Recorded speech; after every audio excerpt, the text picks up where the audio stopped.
The Church of the East, how ancient Christianity spread from Iraq to China, from the rivers of Mesopotamia to the deserts of Central Asia to the misty mountains of Western China. Faint traces remain of one of history's greatest forgotten Christian movements, the Church of the East. It began here, in ancient Mesopotamia, modern Iraq, where early Christians, influenced by apostles and local converts, built a thriving church under Persian rule. Although the Church of the East is often called the Nestorian Church in Western sources, it never referred to itself by this name. The term was largely imposed from outside and oversimplifies the Church's more nuanced theology, which respected some of Nestorius's writings but did not strictly follow his teachings. By the 4th century, this Church of the East had its own hierarchy, liturgy, and vision to bring the gospel eastward. Yet the seeds of faith appear to have been planted even earlier. Christian tradition holds that the Apostle Thomas, one of the 12 disciples and an eyewitness of Jesus Christ, ventured to Bactria in modern-day northern Afghanistan, and then on through Pakistan into India, ultimately founding Christian communities along the Malabar coast of India who remain today, known as the Nasranis, or the St. Thomas Christians. Over time, these communities aligned closely with the Church of the East, preserving both local traditions and a wider Syriac Christian heritage. For example, in the 4th century, a migration of refugees from Iraq, led by Thomas of Cana, reinforced and expanded these earlier Christian communities along the Malabar coast.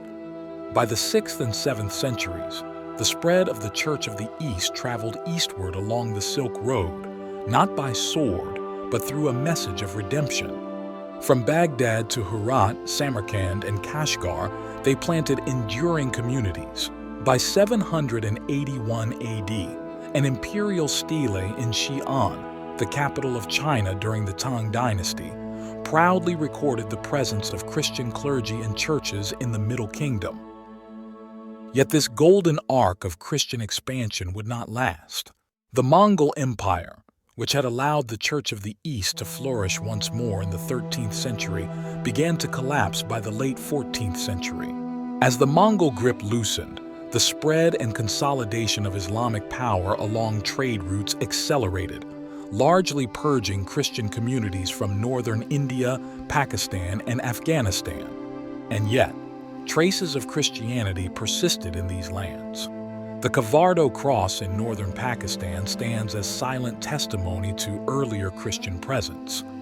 And during the Mughal Empire, Armenian Christians played a key role in trade and diplomacy across Pakistan and India.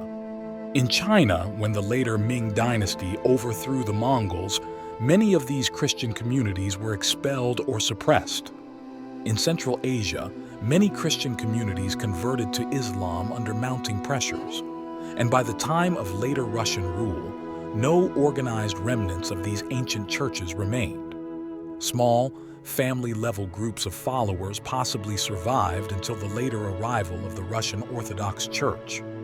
In the colonial era, Western missionaries launched new efforts across the Indian subcontinent. It is possible that isolated remnants of earlier Christian groups, especially in parts of Punjab and Sindh, were absorbed into movements like the Chura conversion wave of the 19th century.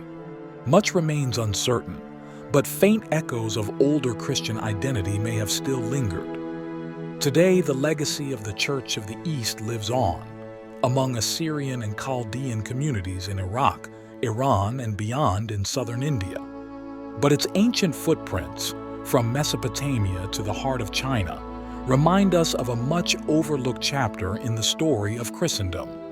If you enjoyed this, please share in the comments or subscribe to watch more videos on our channel of mysterious, overlooked, or forgotten areas of history.